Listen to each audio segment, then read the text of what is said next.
What we're first going to do is, because we all were spread out over 3 meetings, is bring those 3 meetings together again with some information. And I would like the moderators of the 3 sessions to come forward. I'll call them one by one.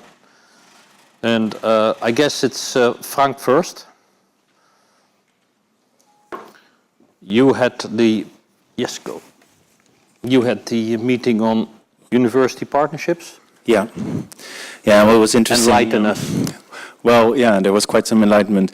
The first session that we had, or the session we had in the morning on the European housing market, well, the answer from the partnership panel was that there's no European market or model yet.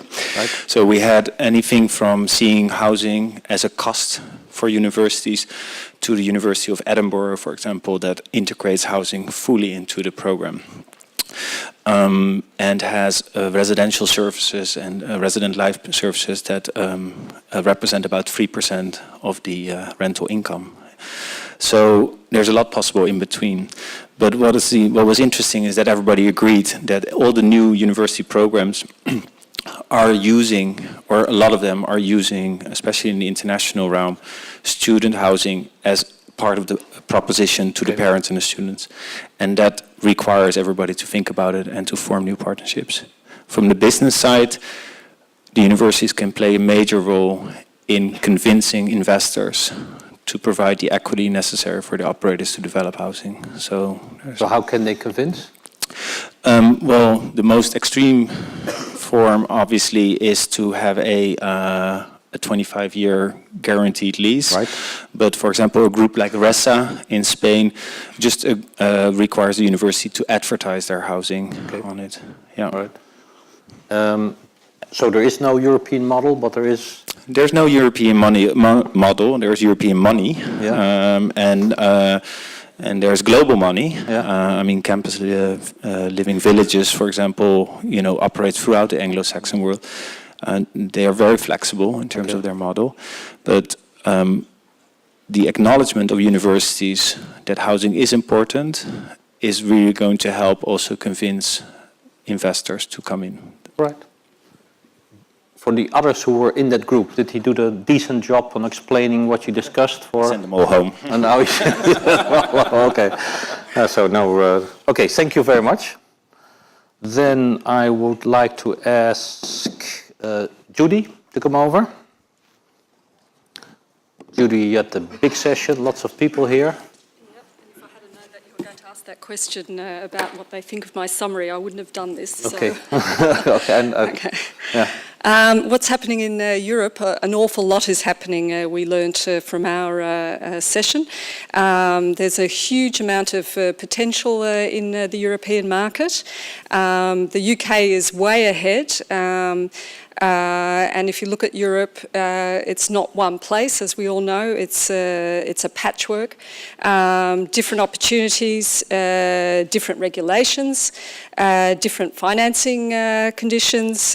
Germany, heaps of money in Germany, no worries at all, and at cheap rates.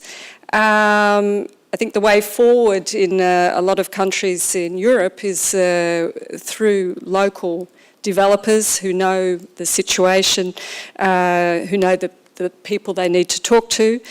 In terms of partnerships, we're not seeing all that much in Europe yet, and both universities and investors need to be educated themselves before they invest in student housing.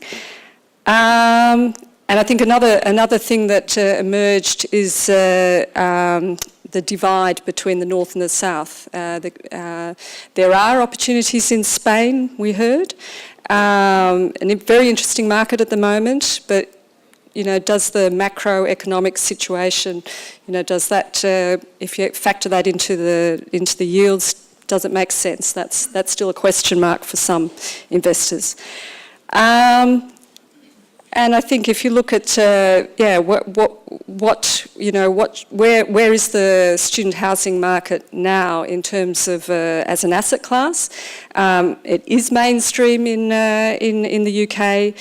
It's going that way in Europe, and now is the time to invest in a bed, in a place with a bed, Wi-Fi, and a soul.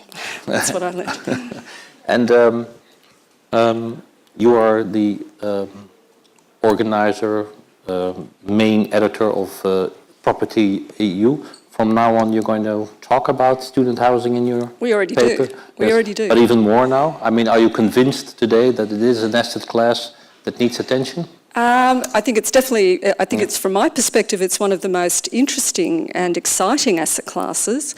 It will never, you know, it will never compare with offices or retail or logistics because it's just too small. Okay. But it's certainly got potential to make it into portfolios of institutional investors as we see in the UK. Okay, all right. Thank you. And last but certainly not least, Anna-Marie Larsen. Oh, you have that one. Oh, that's great. Well, actually, Marty Grimnick was the moderator, a really good moderator for the session, but she had to leave. We were discussing innovation and entrepreneurship, and we had 4 great and very inspiring, rather young people in there, presenting 4 very different ideas. And just to kind of shortly add on them, it was an innovative lock system. So instead of using your old keys, how to use electronic lock systems, how to use your smartphone, and kind of seeing smartphones in all aspects of student life. The second one was Flatastic. It's Flatastic? Flatastic. Okay. It's an app. You can download it. I'm not going to do a big commercial, but it's really awesome. You have to download it. Yeah.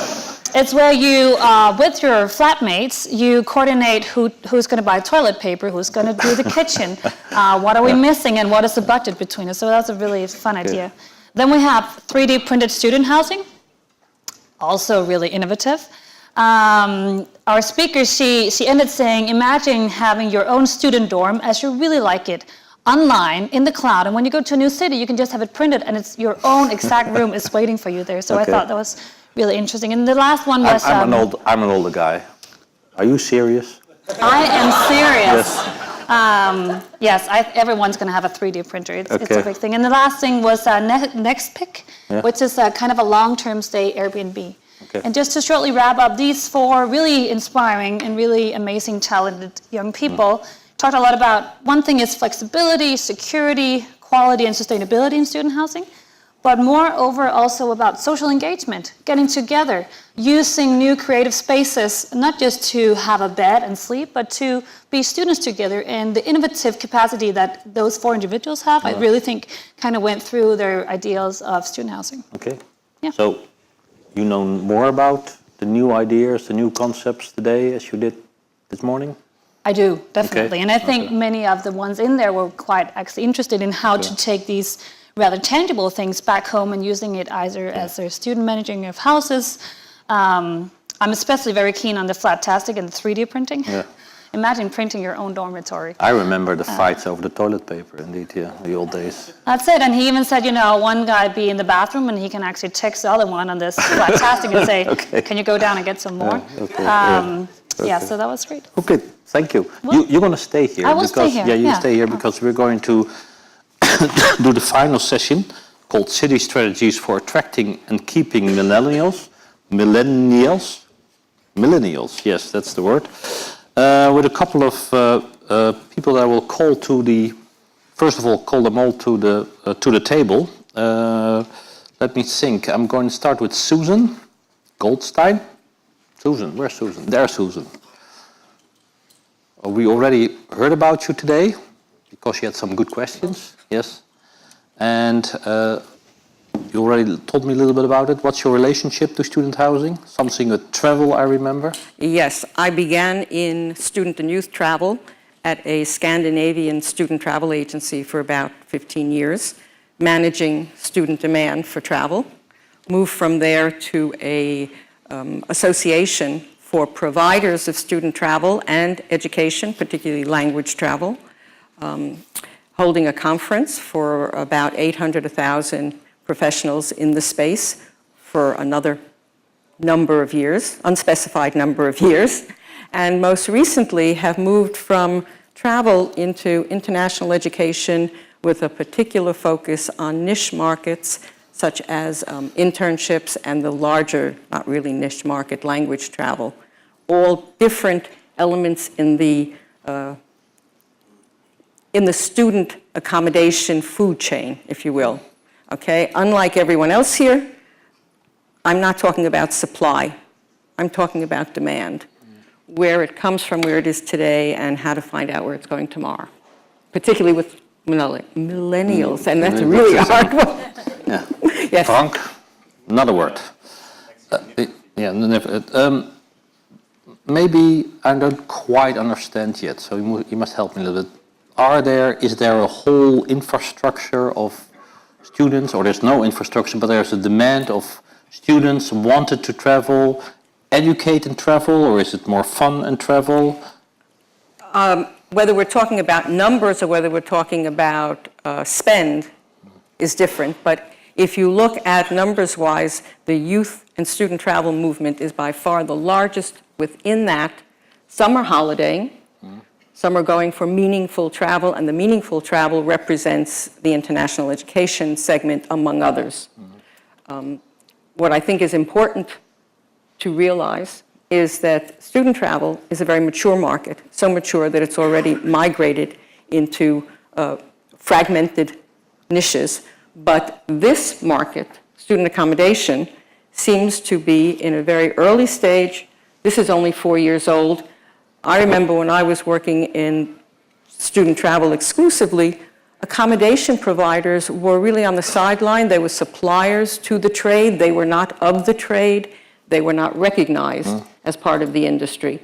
It's very clear from the development of Class of 2020, from the existence of associations like Staywise, the fact that you have several meetings a year, that it's mature enough. And I would say that recognition of the asset class followed perception of the identity of youth travelers, student travelers, and that without that identification, you could not have begun to measure the demand, and you could not have begun to estimate the spend and the ROI, and you would not have developed the asset class.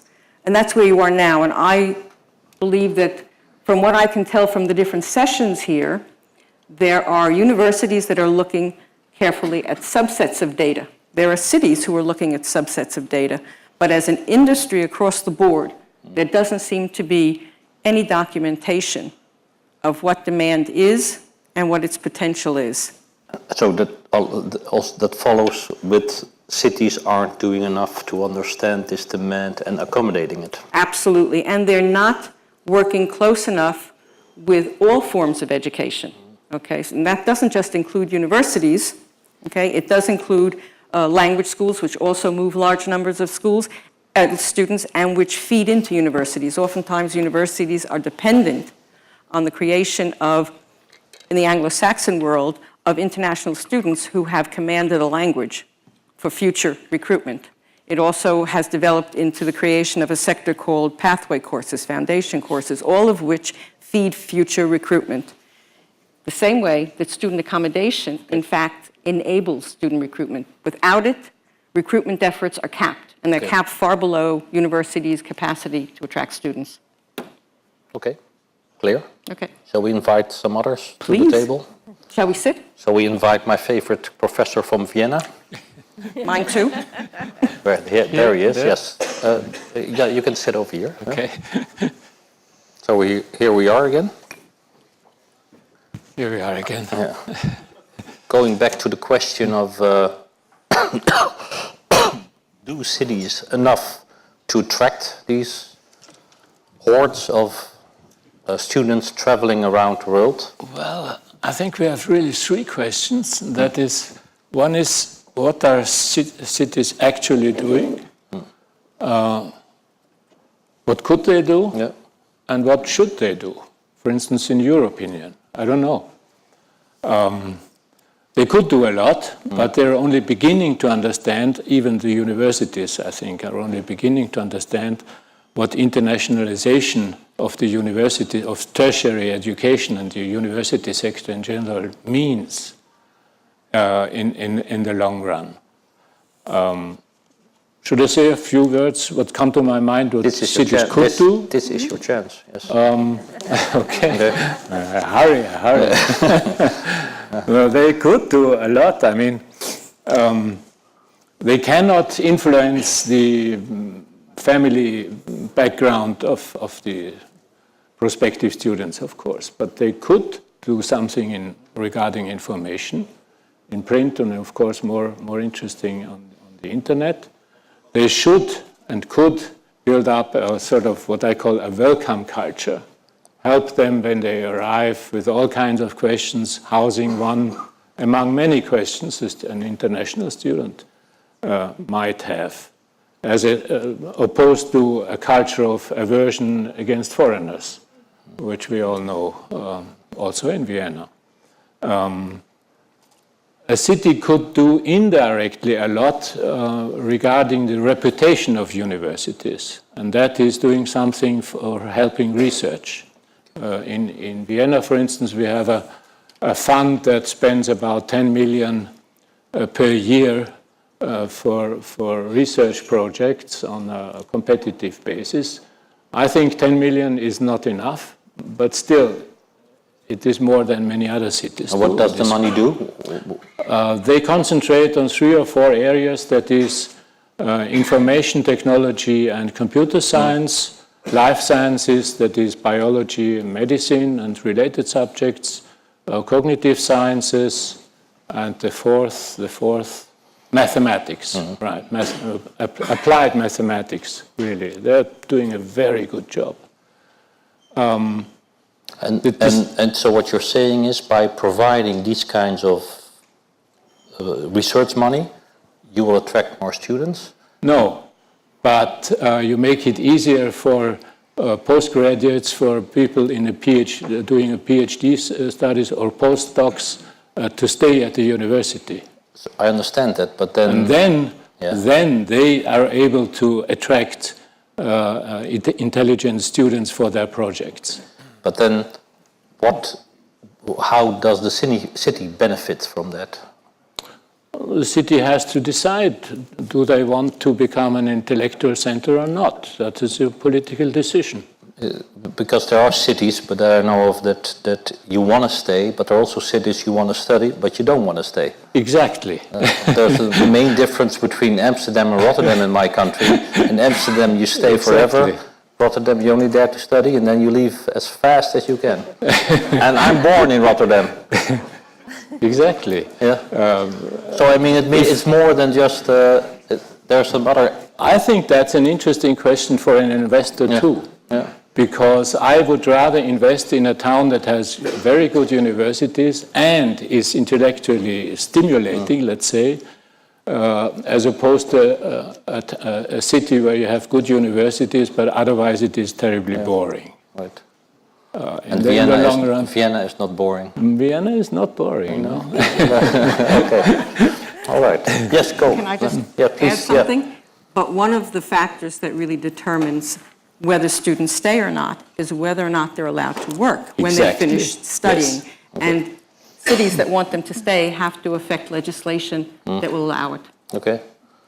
And that is a bottleneck right now. You see many... You see it moving mobility. Yeah. So when Canada allows you to stay for 2 years after graduation working, you see mobility flows following those decisions. Okay.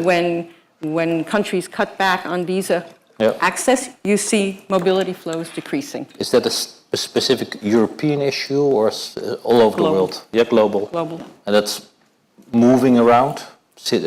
Countries are changing policies? Yeah? Often, Often, yes. yeah. And there are mobility studies which show you very clearly where these students are going. One of your partners, is a research company that measures student mobility, student marketing. Some national bodies like IIE measure student mobility in the States. And this data is critical if you want to know where to move your investment. Is there, because that's now we can make it political here, which is always good. Yes, let's do that. Because in our country, the Netherlands, we have a very strong movement against closing up borders, because we think that there are all these poor people coming from other countries who don't want to work and it's going to cost us money.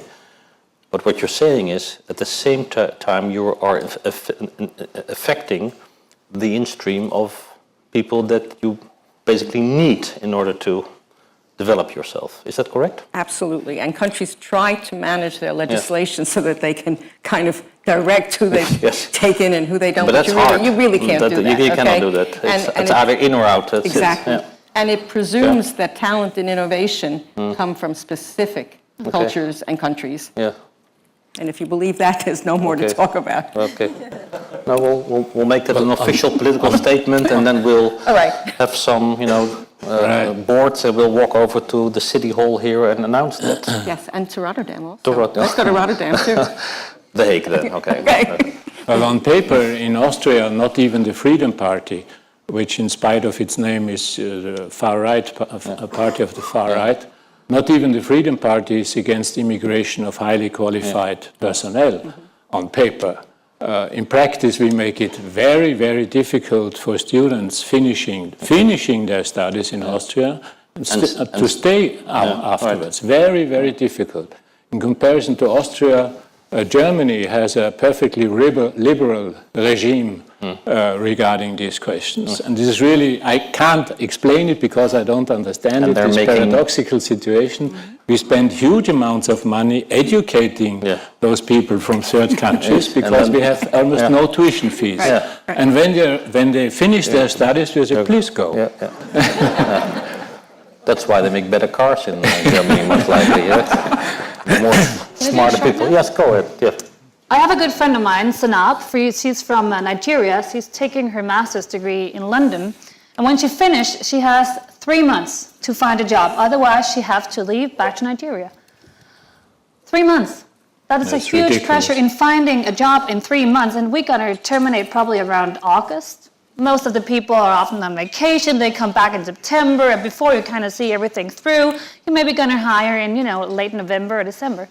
So if she doesn't get a job within 3 months, she has to leave, and she is fully integrated. She's taking a master's at London School of Economics. She is quite clever, and she would be the greatest asset for all the companies based in London that would like to go into the Nigerian market, an emerging market in a sense. So if she goes back to Nigeria, there's no infrastructure there to apply her knowledge and her experience. Well, there is, and I think some of them also would like to go back and apply their knowledge, but we do. Most of the European countries, we're small open economies. I come from Denmark. We are a small open economy that is totally dependent on globalization and trading with the rest of the world. And if we do not let these smart people in and stay and give them a job, how to kind of behave as a small open economy? We're small, I'm not sure we're open. We used to be open, but unfortunately, but that's my own opinion. There's a shift in this. Well, at the end of the day, we can be a little bit more bold in our statements. All these people in here, we're people from 20 nationalities gathered here today to find out how can we make student housing for a more international mobilized student generation. And at the same time, we are really fighting against some of these boundaries that national governments are putting on these students. Despite the fact that my dearest moments in this life have been from living in Argentina as a student, living in the US as a student, and now in London.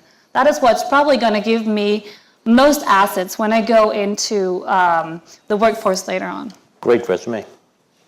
Can I ask Jackie van Marle to come to the stage? Hello. Hello. Welcome. Thank you. You are of the city of The Hague? You're working for the city of The Hague? No, I work for the Hague University. Oh, Hague University. Of Applied Science. Yes. And The Hague University is a new phenomenon. The Hague has a university now. And Mr. Deetman, the former mayor, always wanted to have a university in town. Well, we're a University of Applied Science, which in the Dutch context is Haagse Hogeschool. Yeah. And then we also have Leiden University, which is a research, but we're a professional higher education. Okay. And you're located right on the central station in The Hague? Right in the center of The Hague. Is it a new building? It's about 20 years old, but it still looks new, still sort of sci-fi-ish. So what are the plans of the city of The Hague in respect to international students and these developments? Well, I find the conversation really interesting so far because, in fact, what's happening is that there is a maturation process going on in education towards internationalization. And so what Susan said about, there's new niches and there's new sophistication, if you will, around internationalization that is putting more requirements, not just looking at what happens in the classroom and what students take from that, but also the informal learning. And what is been found in a lot of the research is the informal learning that happens in the rooms, the rooms of the students, or that happens after class, is just as important as what happens in the class. And there's in internationalization a link between the two. But in the city of The Hague, we've been working with the city of The Hague on a new platform that started in 2002 with 9 higher education institutions in The Hague, and also with the business community in The Hague called the International Community Platform. It's actually a fallacy that all the international students want to stay. In the end, only about 20% of the international students stay. But the biggest issue right now, economically, is the fight for talent. How do you attract more talent If 20% only stays, why do you do it? Then 20% sounds very little.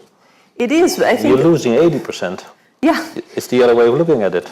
Yeah, it's true, and that's what the companies in The Hague are saying to us. They actually came out with a report recently called Securing Access to Talent, because right now in the world, there is a big fight for talented individuals.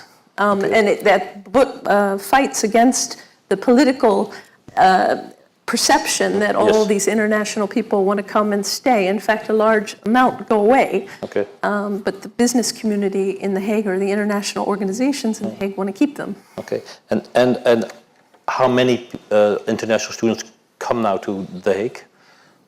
In total, in The Hague, this might surprise a lot of my Dutch colleagues here, there's 37,000 students. That's more than both Leiden and Delft combined. That's a lot. And of that, 14% are international students. You have the benefit that The Hague is an international city. Exactly. The great marketing being done by crooks like Milosevic, who put The Hague on the map. Right? Well, we're the city of peace. You wish you had so many crooks. Peace and justice, so the peace part is preventing criminals. Yes. But we remember Milosevic, yes. Yeah. And we're not a boring city. No, and that's why for sure. that's why we're wanting to work together. Yeah. Because the city really wants to profile itself as a city for students. And it doesn't have that image, certainly not in the Dutch market. Yeah. And what we said is that we want to attract a more serious student to The Hague, a student who wants to make a difference. Because in The Hague, the city of peace and justice, we also have something like 170 international organizations and NGOs, like Vienna, we're a UN city. And they want to position and build on that. Funny enough, because we're a governmental city and diplomatic city, the community was geared towards expats. So they see numbers when they see the expats coming, but in fact what this platform has done is be able to shift the perception that in fact students bring a lot of economic impact to the city in a positive way. Is there a connection between you being profiled as a city of peace and justice and the students that are there? Is there a connection between the two, or is there no relation? Very much so. So there's a lot of legal, a lot of international studies? That is, if you ask many of the students that come to The Hague, they come for that reason. Right. They want to be a part of that. Not all in law, but they want to be a part of making a difference.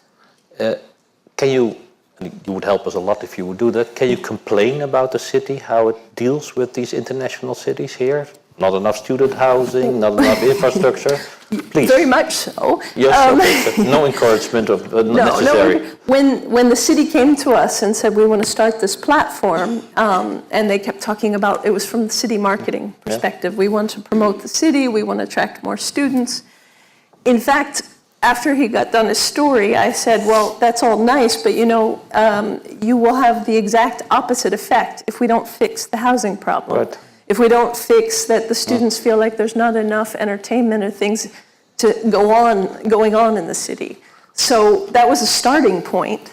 in It's putting the pretty- platform together. The Hague is boring, isn't it? A little bit. Well, that's the perception. Only the playing is nice, but all the... No, there's many more things. We Okay. have the Conservatory of Music and a lot of classical things. What the students say they miss still, and if anybody's willing to invest, Here we they go. need more nightclubs, more discos, that kind of thing in The Hague. But no, it's not a boring city, and there's a lot going on, actually. Okay, there is. Okay. Is the city investing in new infrastructure again? I've missed the news maybe on that, but there are lots of things I can associate The Hague with, but not specifically with student infrastructure. Well, we have a long way to go. I think what's interesting now is the last 2 years has been a sort of awareness factor that there is so many students here that they come from 150 plus nationalities.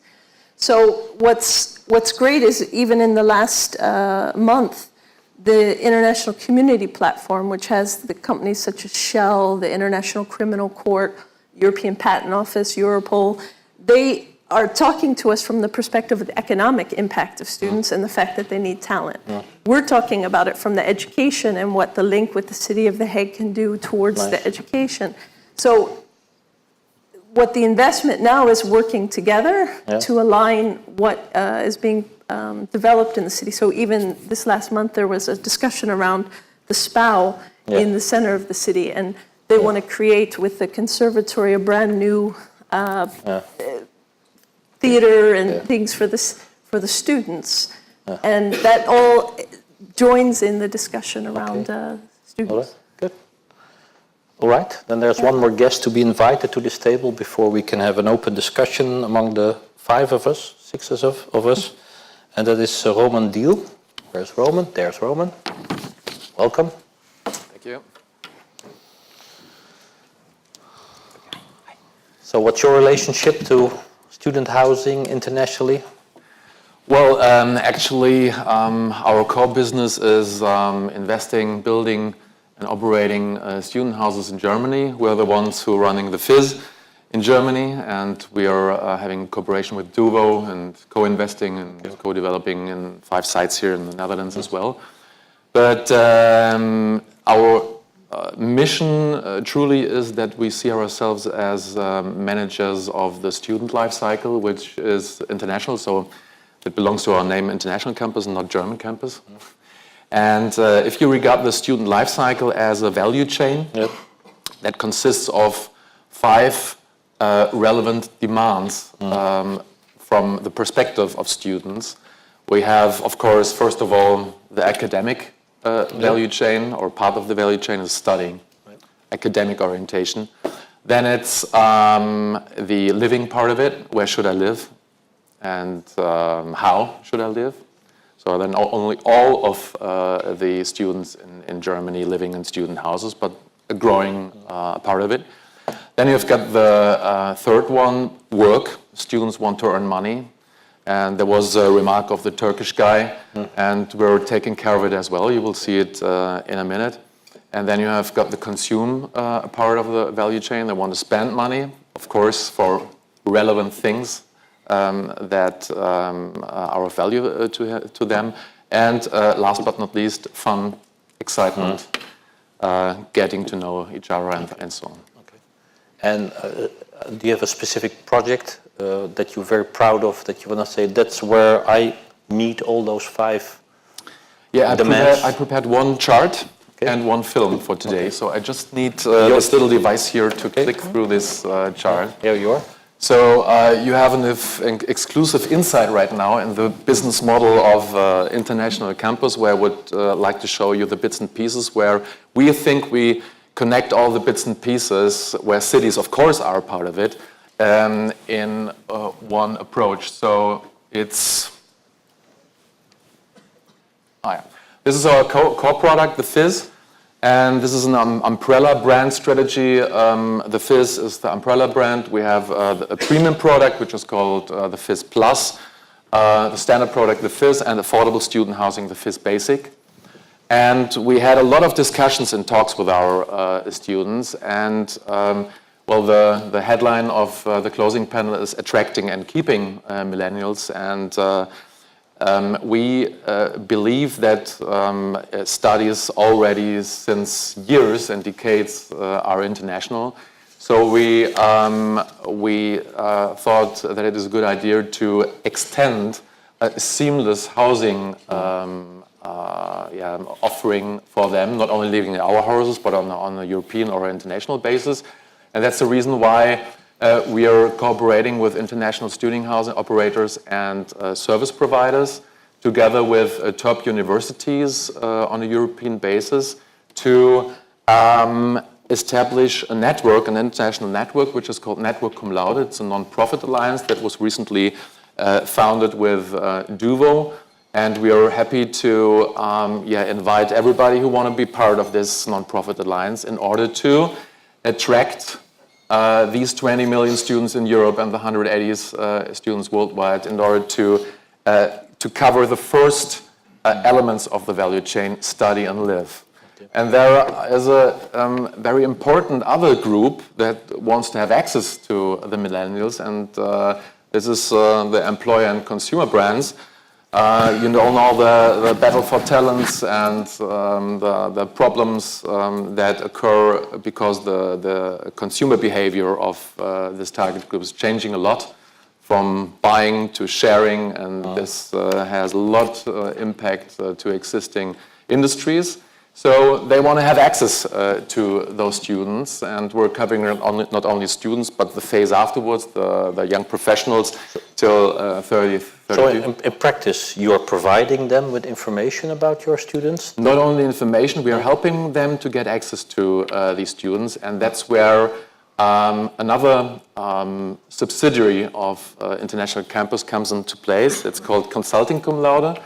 And this is a consulting company. Well, actually, I'm an alien here in this audience, because I'm not a student housing specialist, neither an investor. I was half of my professional career management consultant, stayed for 9 years with BMW, marketing, and so on and so on. And what we do in our group strategy and our entire business model is to put the students as the ones in place we want to attract. And of course, we talked about before we founded Consulting Cum Laude with a lot of Gen Ys. And they said, well, that would be very interesting to be part of consulting projects where we could help employer or consumer brands to improve their strategies in getting us into the company and keep us, or into selling products or services more successfully. Okay.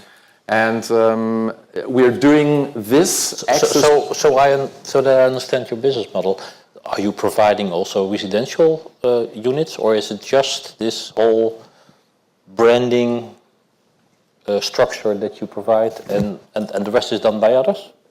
Well, I myself am part of consulting projects within Consulting Cum Laude. We invite our tenants in the FIS, if they have the qualification for it, to be part of consulting projects, earn additional money, of course, to develop personally.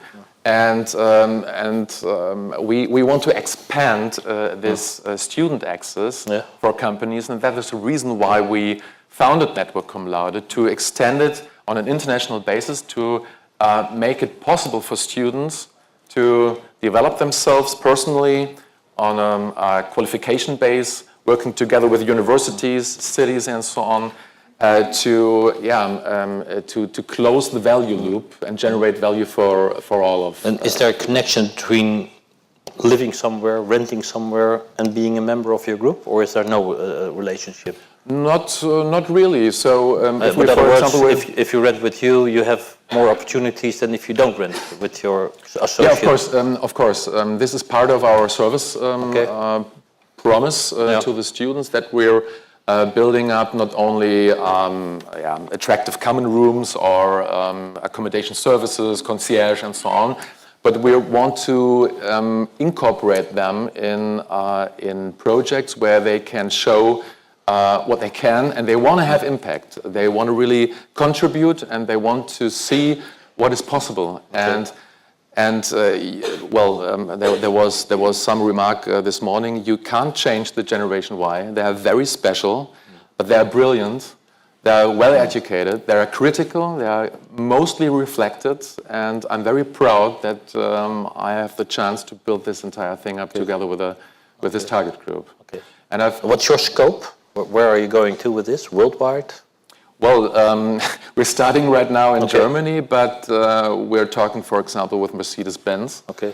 And they said, well, is it possible to set up a postgraduate program on an international basis? And I said, okay, thank God we're not only thinking of our domestic market and only of the FIS, but through Network Cum Laude, we have the possibility to make it happen on an international basis. So we're happy to work together with foreign universities, other student housing providers to attract their students as well, and to give them the chance to be part of these kind of things. Are cities enough aware of the potential, and are they doing enough to develop this infrastructure? No, not at all. Okay, explain that. Because the first thing that should happen is to integrate those we are talking about right now in strategic processes. So if cities want to know how they get more attractive and to keep the millennials, they should first of all invite the target group where problems are aware, where solutions might be in the heads already, and to get a process started on eye level. And this is a specific of consulting cum laude. Is it an attractive proposal to you? Oh, very. Yeah? I think this is... Get a room and a job. Get a room, get a job, and for the society around, instead of saying we'll just provide a room, they're also really getting something back in return. Okay. And this kind of goes back to talking about human capital. We've been talking a lot about assets management, risk and returns, supply and demand. We got it, well, not boring. I think it's really interesting. But we've been talking also a little bit about the 10-20% that can live in really, expensive housing. You got gold right in front of you. Yeah. In the information economy, knowledge economy, we're not going to go back to manufacturing in Europe. We're going to need information and knowledge economy. And I think students are going to be at the forefront of this. And if we don't nurture them while they're in universities, and if we don't build, intelligent student housing where we utilize all of these many possibilities that are in students, we're going to lack something. Isn't it the confrontation between old economy and new economy? Old economy thinking in concrete and stones and that is locations. Why, if I were an investor managing a lot of other people's money, I would go for the more future ones. Okay. What's the economy going to be in the future? What should I invest my money in now to get the longest return and best return? Not tomorrow, but in 10, 20, 30 years. And that is by making the best students possible. Because Generation Y, yes, they do have capabilities, but we're still in a moment where we need to nurture these, where we need to make sure that innovation and entrepreneurship is actually found in all of these students. I think, too, they're just at the tipping point. I mean, I agree with you that cities aren't doing enough, but the city of The Hague just realized that we're located in a very difficult neighborhood, near the Stationswijk of The Hague, which is one of the worst in the Netherlands, actually. But one of the reasons they wanted to put the student hotel and some other student housing there was to be able to stimulate and grow the neighborhood and change it. So looking to move some of our entrepreneurial programs into the community to make a difference. So you are helping the students get some experience, working with companies and working with the community to build up the community. So there's also... You have to really do it in a systematic way. Neither student housing itself or city strategies to be more attractive, more employer branding and all that stuff.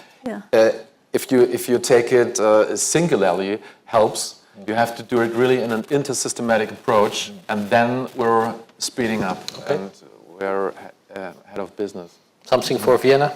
No, I agree with that. The only thing where I'm a bit skeptical is students working. At least in Austria, we have many students who have to work because otherwise they couldn't finance their studying. On the other hand, it takes longer, considerably longer, and the risk of a dropout is increasing the more the more hours you're working per week. So I think about, I don't know, 5 hours, 10 hours, maybe is okay, but anything beyond that is a risk regarding your studies at a whole. What I find interesting being a professional education university is in all our programs, our students are required to do internships. What you were saying about there's a market for internships. We have 25,000 students, all 25,000 of them need to have 3 to 6 months worth of experience. So do you work with universities in that context, or is it really outside of the education? We're beginning, and you're totally right. That's the reason why we set up this consulting company as a hybrid consulting company consisting of experienced Generation X and baby boomer management consultants working together with the students and assuring that the outcome isn't chaos and is really damaging companies, and it's taking care of students that they really can show what they what they can do. You also protect them against themselves, that they shouldn't spend 30 hours a week on work? Well, if they want to, they can, but of course we're kind of a supervising function. We have a supervising function in the Generation X consultants where we facilitate them in order to work in a way where they can keep on successfully studying on the one hand side, and the other hand side,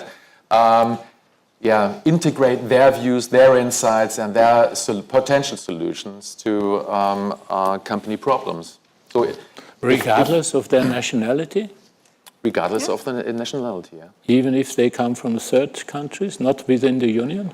Well, it depends on the task of the consulting project. For example, if you have an employer brand that only looks for German engineers, then you won't have a third land. But do you mean in for visa purposes? Because that's another issue. I mean, can they work? Because in the Netherlands, there's limited number of hours students can work. Exactly. To the visa. They're restricted even in this respect.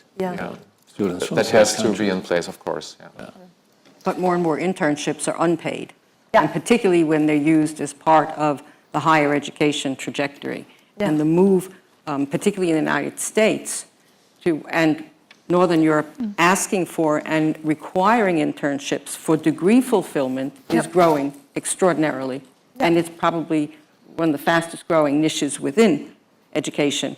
So what I'm very interested in your project, which I think is great, is that it manages to talk to millennials in their own language, takes advantage of this spurt of interest in entrepreneurial apprenticeships, which satisfy several needs of students. The first is that as there are fewer and fewer jobs available, more and more young people are turning to entrepreneurship as a way of making a living when they're finished in school. Those skills are not terribly well taught in our academic higher education institutions, and there has been the growth of both internships and entrepreneurial programs that are sort of co-op programs, okay? And to a city looking to attract millennials, the greatest attraction is other innovative, exciting millennials. The tipping point comes when they perceive that there's an international community, intellectually stimulating, full of opportunity, and full of like-minded, innovative individuals. I brought a film with me. Okay, this is the moment. And this is the moment for the film, because it shows very good and a very nice, with a twinkle in the eye, how this all works. And I think what we were talking about gets explained very well. Good. We're going to tell you about Consulting Cum Laude. This is Mr. Smith, personnel manager of a large insurance company. He is urgently looking for young, qualified staff, but recruiting Generation Y is a difficult task. Even when he succeeds in recruiting them, his young, talented newcomers do not stay long. And this is Miss Brown, marketing manager of a retail company that wants to make itself more attractive to 20 to 30-year-olds. But where should she start? This is where Consulting Cum Laude comes in. the Generation Y consultants. Whether you require employer branding or consumer marketing, these experts use a targeted approach to link any company with Generation Y. Of course, you need to know precisely the people you're targeting first. And who knows better than the subsidiary of a student accommodation provider?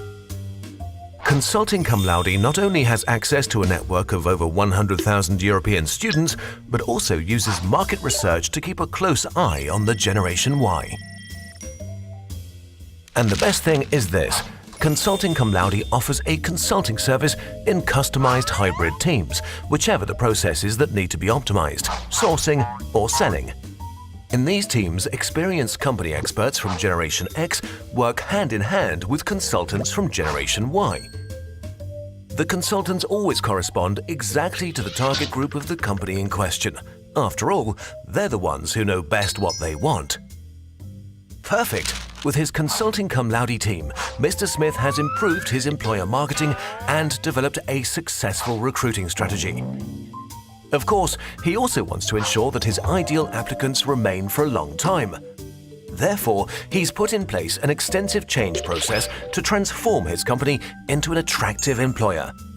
And because Consulting Cum Laude places his job offers directly with the top universities, he can now rest assured that in the battle for talents, he is finally ahead of the game. And Ms. Brown? With her Consulting Cum Laude team, she has analysed all aspects of her marketing and tailored them to her target group. And because her product range is now aimed precisely at the needs of Generation Y, her target customers are finally flocking to her stores in droves. You too can link your company to Generation Y by contacting us. Consulting Cum Laude. Maximize your impact.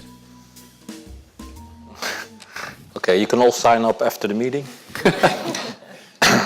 As long as you're Generation Y, and of course, that's the limitation. May I ask one question yes. on it? And you are financed how? Not by the students, I guess. My brain. And, well, of course, we developed a very intense strategy, presented it to our supervisory board, and then said, well, we need a small amount of money to set all this up, and then we'll make it happen. And then they said, okay, if it's only your brain and a small amount of money, then do it. Okay. But it's employer financed. Yes. A point about this, it also goes back to, like a city of Haag, you, as representing both cities, business life, and companies and universities, need to partner up on these things.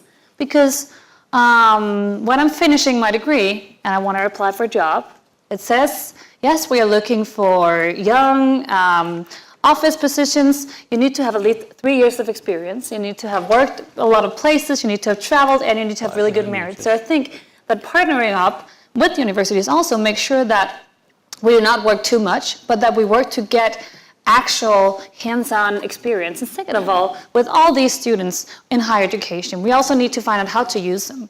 So we need to think research and education very differently and put in practical use of the first and foremost research that are going on in universities.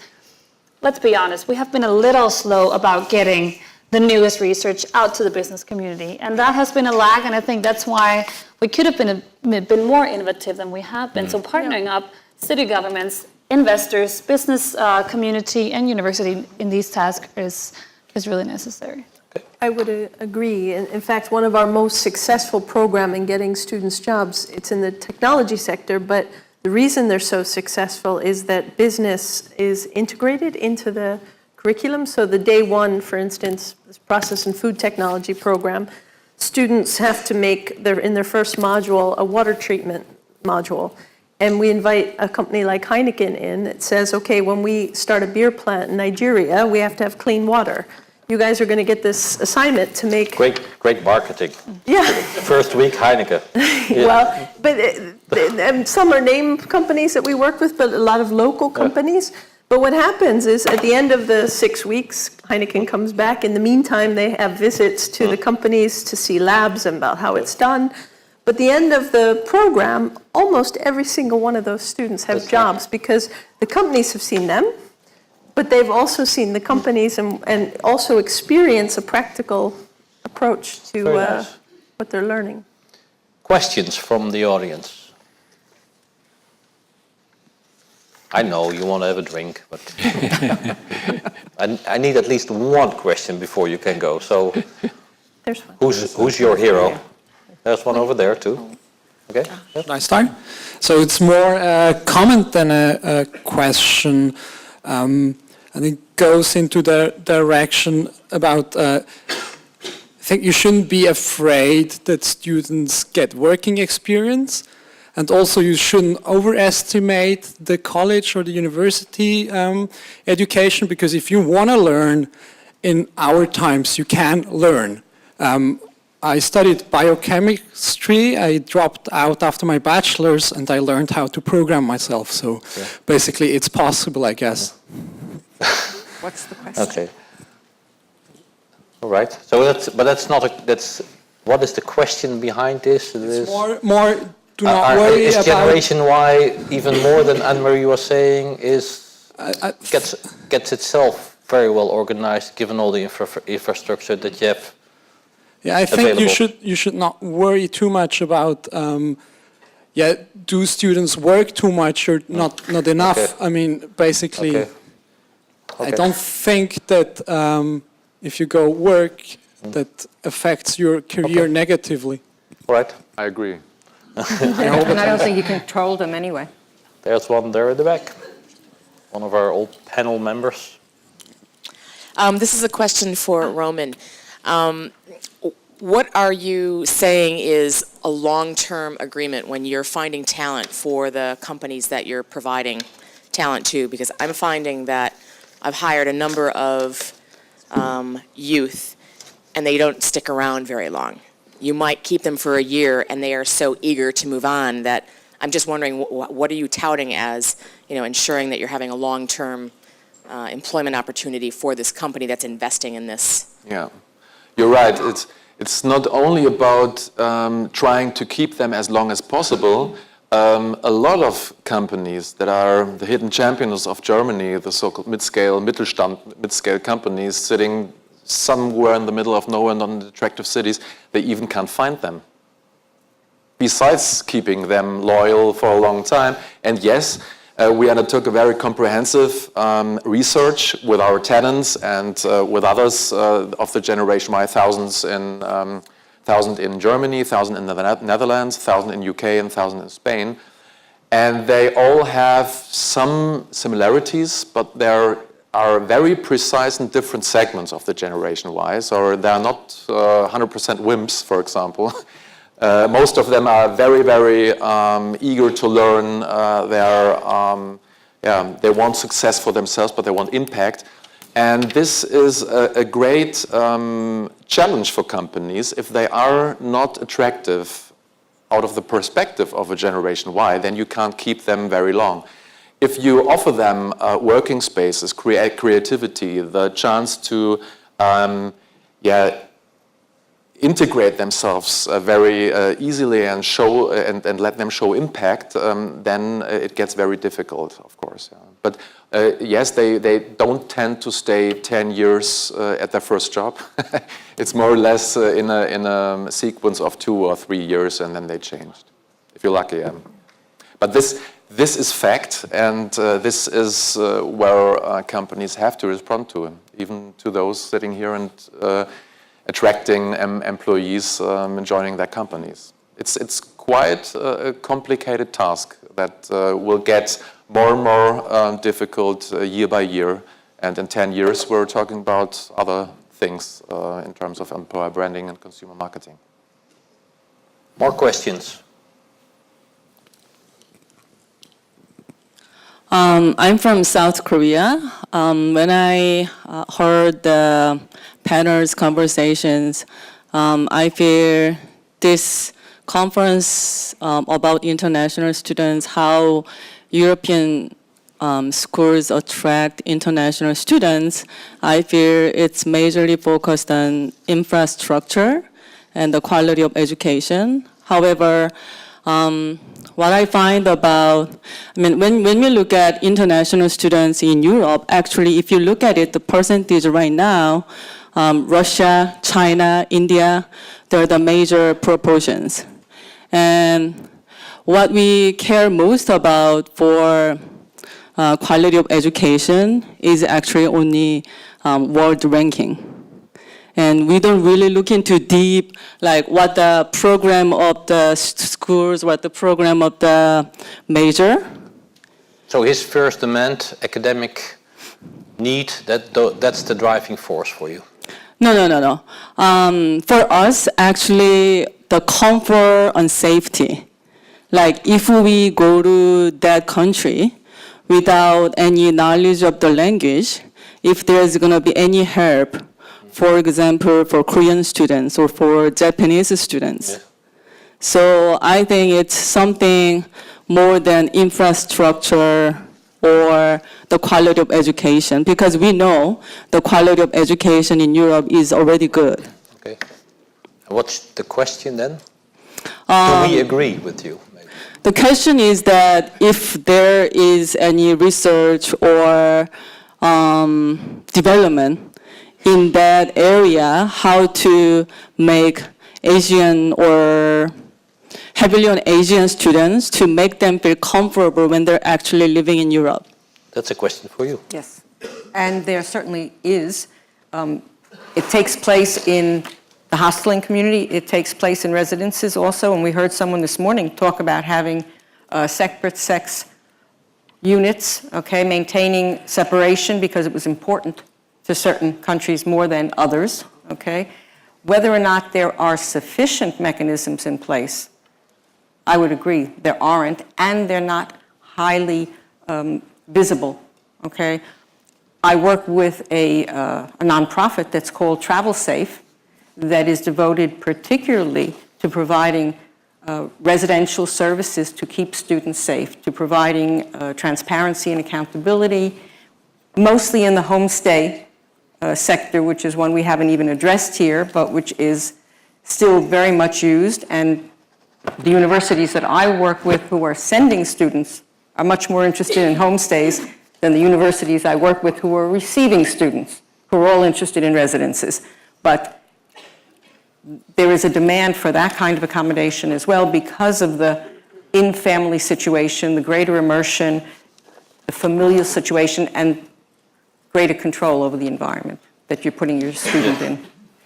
We did some research in the city of The Hague, and actually those are the two biggest issues, safety and comfort, so that they're not homesick. And also the third is integration with the local community, or integration with, in our case, the Dutch community. Those are big issues. And what's interesting is we have a pretty safe neighborhood around us, but a lot of it's also perception. So we've been working with the city to try and help with the perceptions and also the actual safety records, but to make them realize how important that is for certain groups, especially our Asian students. But it is an issue for us. There's another difference in the traffic that is coming, or the mobility out of Asia, which is that it's far more parental governed than it is for millennials in other parts of the world. When millennials are making their own decisions about where they're going, it's really critical to have online access and transparency and accountability, and that will come. It'll come whether we want it or not. It will come in the form of student reviews, of accommodation facilities, of courses, of universities, the full gamut. I'm not sure that will have the same impact in Asia, where there's still a great deal of parental impact on decision-making for higher education. Anne-Marie? The last point about this is, we've been talking a lot about the demands from students. Students demand, especially from Asia, security, proper student housing. We've been talking about entrepreneurship, all these things. When we build really good and innovative student housing, I think that, student housing managers can also make demands to students.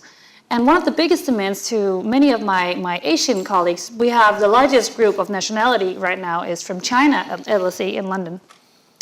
That the dormitories demand us to socialize. That is a demand that people integrate and get together and make forms of students integrating, because I gotta be honest, that is the biggest issue right now. That's the biggest problem and challenge we're facing. That is that it's easy for me to integrate with one from Sweden and Norway and Germany.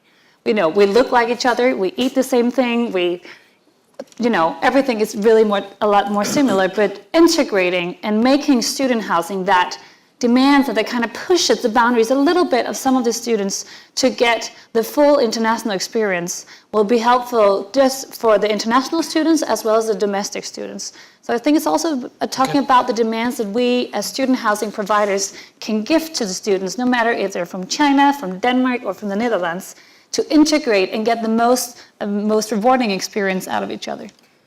Okay. I think that's where I started too, with internationalization is becoming more mature, and there's a growing recognition on the university side to teach students in the classroom that out-of-classroom experience will challenge you, but take advantage of it as opposed to just letting it happen. We're trying to use that to teach students how to use it successfully. Exactly, and give them the right tools to do it. I'm going to end this discussion. I'm done. In the old days, when they were digging up coal, they would go deep into the mine and there were toxic fumes, and they always took a yellow canary with them downstairs in order to check whether there were not too much toxic fumes. If the yellow canary died, you had to get out. You were my yellow canary today. You didn't became unconscious because it was too boring. You were no. It was not a boring day. Far not from. For Generation Y. Generation Y, it's been very challenging. Well, I'm talking on behalf of the 180,000 students. 180 million.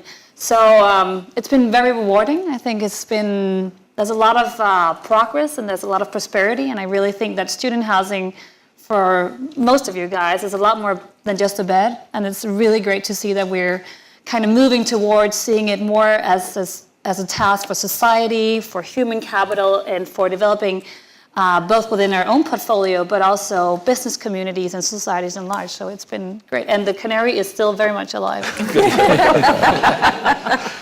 Okay, I want to thank all the people that contributed today to this meeting.